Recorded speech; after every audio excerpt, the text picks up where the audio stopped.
Ooh, okay, forest is not a good spawn. I need to get out of the forest as quickly as possible. Come on, mine those 3 pieces of wood, then get out of that forest, Jacob. Okay, mining the 3rd piece of wood. Oh, I didn't pick it up. Oh, that's gonna be painful. That's a lot of time lost. Okay. There we go, get out of there. This is Minecraft hardcore, but if any mob dies, I die. The first thing you have to understand is that mobs in Minecraft die a lot. I mean a lot. That bat over there, dead. That bat over there is about to fly into that lava. That sheep is about to get eaten by that wolf. I have to somehow prevent these mobs from dying. My next attempt, I spawned inside a desert, but quickly died. Attempt 3 was another forest, and we all know what happens in those. This one was definitely caused by a wolf. Attempt 4 was my best by far, but this is the one that showed me just how hard this challenge was going to be. After lowering my render and simulation distance to help prevent wolves from killing sheep, I stacked up, making it so bats couldn't spawn below me. However, to get more resources, I went back down, where I ultimately perished either to a bat or a glow squid. At this point, I didn't know really why I was dying. I knew that something was dying in the caves beneath me, so my first goal was to stack up to cause those mobs to despawn. I didn't have any plan beyond this though, so I just kept loading worlds. And loading worlds.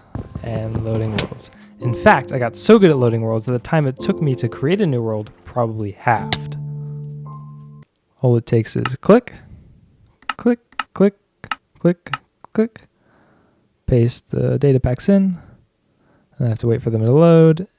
Boom, boom. Done. Create new world. Please ignore the potato quality. I refuse to get any recording software because I am not a YouTuber. But hey, maybe if you subscribe. My next breakthrough didn't happen until attempt 17. You see, up to this point, I thought the reason I was dying was because bats and other mobs were spawning in new chunks. Then lava fell on them, killing them and me. However, after stacking up, making sure every chunk around me was loaded, I returned to the ground, where I died. I was distraught and confused, as you can clearly see by how long it takes me to exit the game over screen. It was after that run that I finally decided to look into a theory that I had been formulating. I think the reason why I die when I get super close to the ground is that bats just fly into lava and catch on fire. So I created a new plan. If I couldn't go down into the ground for fear that bats would spawn in the caves, what if I just made it so that bats couldn't spawn? Introducing the bat switch. This is a handy dandy little device that keeps bats from spawning by keeping other bats inside of a chunk that is partially loaded.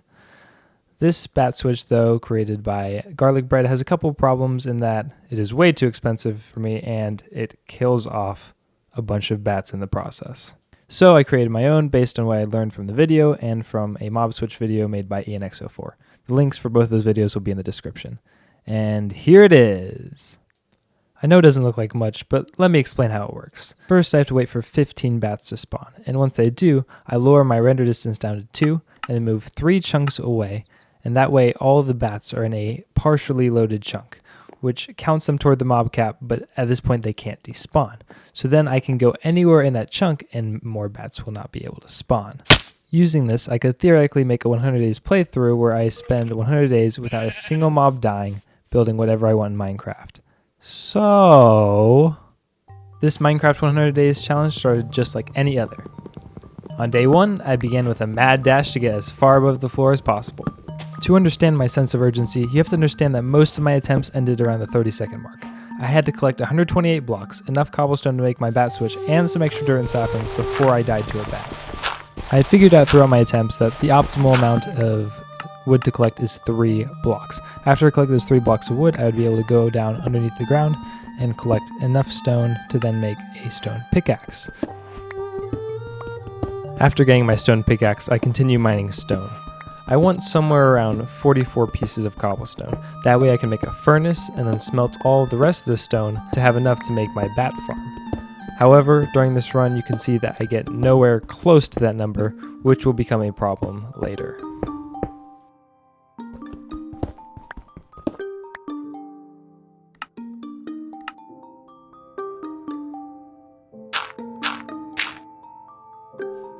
The next step is to mine wood.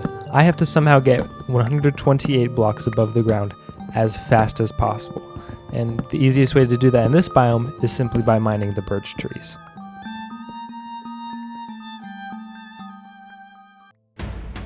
Right here I'm looking for a sapling. A sapling is the next essential part to this plan. Without a sapling, I will not have a renewable source of wood once I get up above the ground.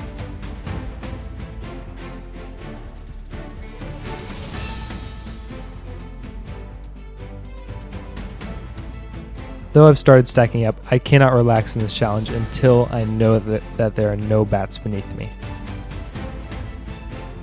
Mobs in Minecraft can only spawn within 128 blocks of you, and once they get beyond 128 blocks, they despawn, all except for passive mobs, which are another problem for this challenge.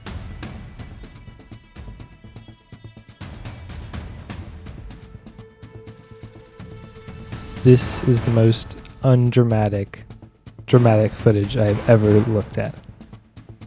Yeah, I'm sorry for showing you this. Ba ba ba da da da da da da da da da da da da da da. I made it. The problem with this challenge though is that you never know just how close it was. For example, this could have been seconds away from my life ending, or I had another 30 seconds to spare. Because of this, I usually don't take that many risks. Once I'm safe, I take a second to look around at my surroundings and then simply plant my one sapling and begin to wait for it to grow. The sun rises on day 2 to a sapling that has not grown. Let's skip to day 3, shall we?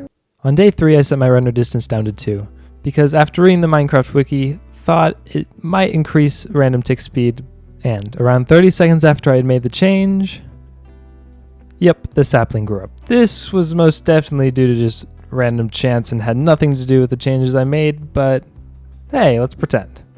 You can see here that I'm mining all the leaves individually instead of just letting them decay. This is to maximize the chance that I pick up any saplings that are dropped. After I mined the whole tree down though, I ended up with only one sapling. So it was back to the waiting game. This time though, I did think to craft up some torches, so this tree will grow, hopefully, twice as fast as the previous one. Nothing happened on day 4 besides me realizing I'd soon have to worry about phantoms and putting a slab above my head, so let me tell you about the font I'm using for the days. It's called Courier Prime, because prime to mine? Yeah, I figured I'd tell you guys because otherwise no one would get the pun. The sapling actually grew up the night of day 4, but because I was worried about phantoms, I didn't mine it. Once day 5 rolled around, I circled around the tree, mining all the leaves to maximize the number of saplings I would get. I did get more than one sapling, so I expanded my platform and planted my second tree. Nothing else happened on day 5 besides me making a small shelter so that I can AFK in peace and wait for the trees to grow. Just kidding. At the end of day 5, I decided that I needed to take some risks. During my time away from my computer, I realized I didn't have enough stone to make my bat switch, so I resolved that I had to go down to the surface, mine a bunch more cobblestone, and make it back up before any mobs died. So, I crafted my boat, sat in it, girded my loins, and rode off my little tower. Rode off my little tower. I girded my loins and I rode off my little... There we go. 2 things as the dramatic music starts. I don't know what exactly girding your loins means. I just read it in the Bible and know it means approximately prepare yourself. Also, why am I this girl?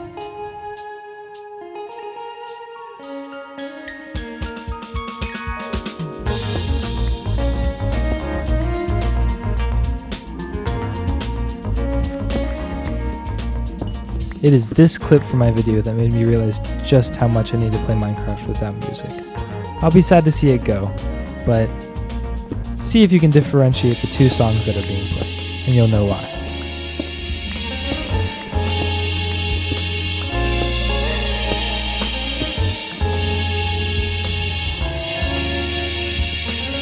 The reason I'm mining iron is so that I can make a water bucket. This will be our way to get back up to Skyland.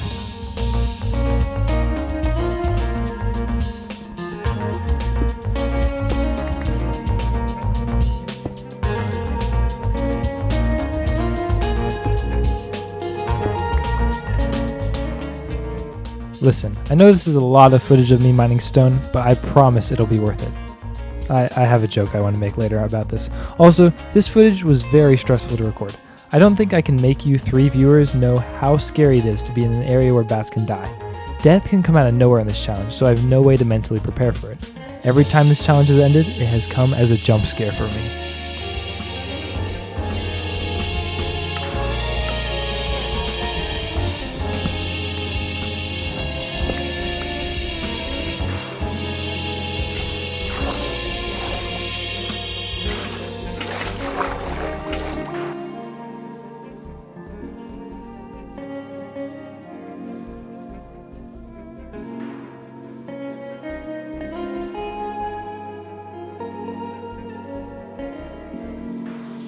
The way back held the most action I had. I had to dodge and outrun 2 spiders here, then thought I saw a skeleton, though it was actually just a chicken.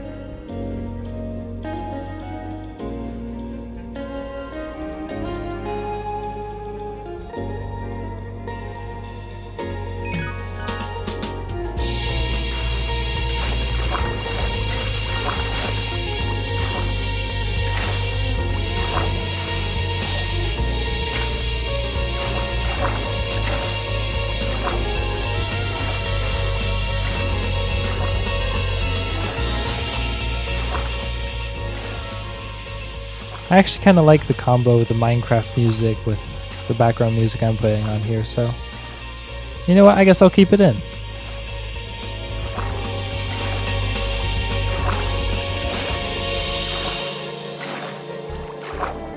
At this point, I really am safe, but my heart didn't stop thumping in my chest until well after I made it on top of my sky base. And yes, I did just make you watch almost 3 minutes of raw footage. Congrats if you made it through without skipping. Maybe our generation isn't hopelessly lost. Day 6, I started expanding. Now that I had some saplings and the dirt to grow them on, I began building toward the ocean, figuring I could use the kelp as a food source. Unfortunately, since I still don't have a bed, I had to wait through the night underneath some cover, as per usual. Day 7 was a lot of chopping wood and placing planks. I continued building out toward the ocean, but stopped before I reached the mainland. You can see that I spent a lot of time searching for wolves among the other passive mobs. If I get too close to a wolf, it may attack a sheep and kill it, ending my run. I also built my bat switch today, though I didn't get to run it, since I realized I would end up spawning zombies on top of it. So I spent the night at home base once again. On day 8, I decided it was time to move out of home base.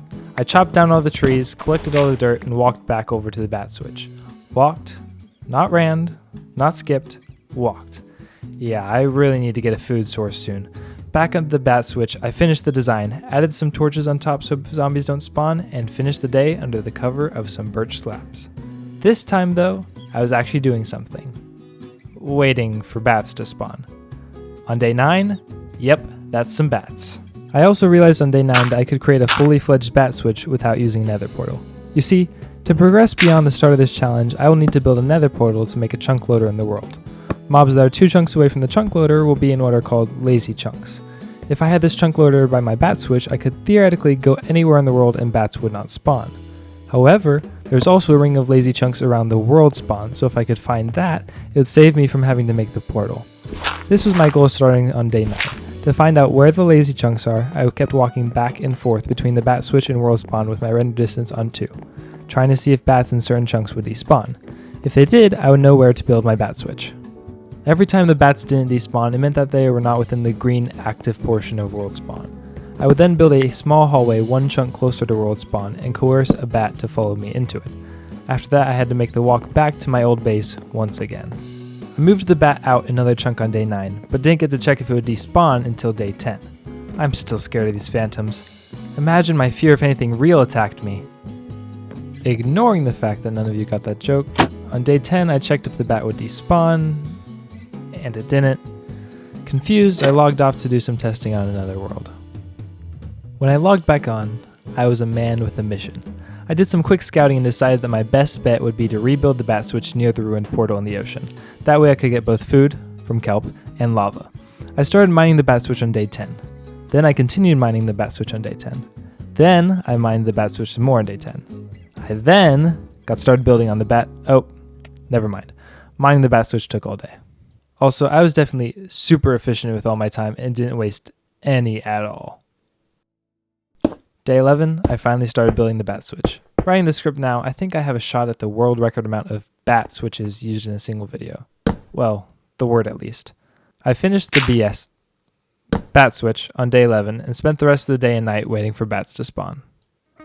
On day 12, we finally got some action. 10 bats had spawned. I needed 15. Back to AFKing. On day 13, just kidding, it is still day 12, 15 bats had finally spawned. Well, 16. Also, my F3 screen says that it is day 11. That is because 11 days have passed, not because it is the 11th Minecraft day. There's a reason that it starts with day 0. All the YouTubers who cheat and do 101 day challenges are just silly billies. Random tangent aside, day 12. I made sure that the bat switch actually had 16 bats in it by checking from multiple angles using the F3 screen.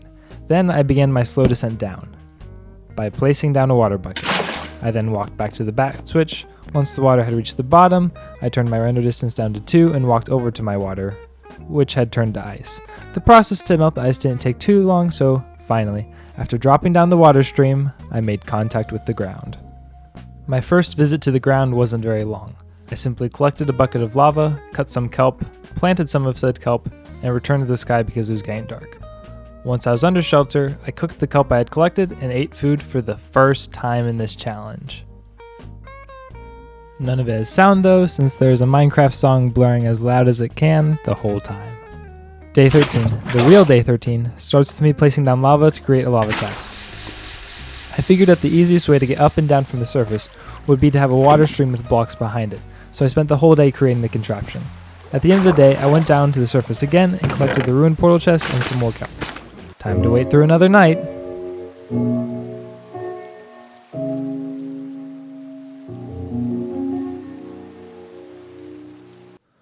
By day 14, I had had enough of waiting through the nights. I was going to get my hands on a bed. I began to concoct a plan while doing some preparations, such as placing down my lava and cleaning up the ice. However, due to being distracted, I stayed more than 32 blocks away from the bats for too long, and they began to despawn. I realized this and immediately sprinted over to the bat switch. Fortunately, they hadn't despawned.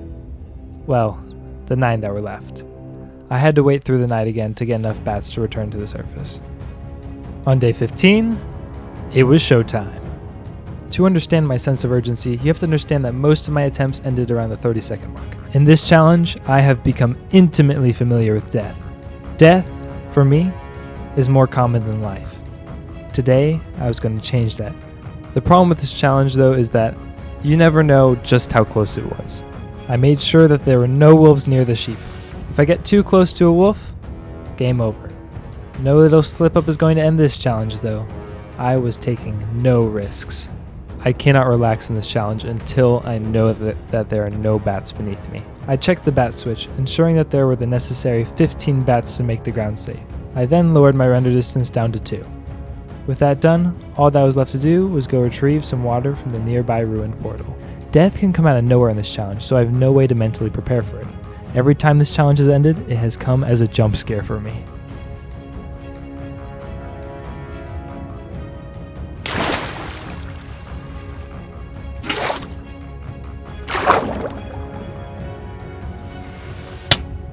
And just like that, I died.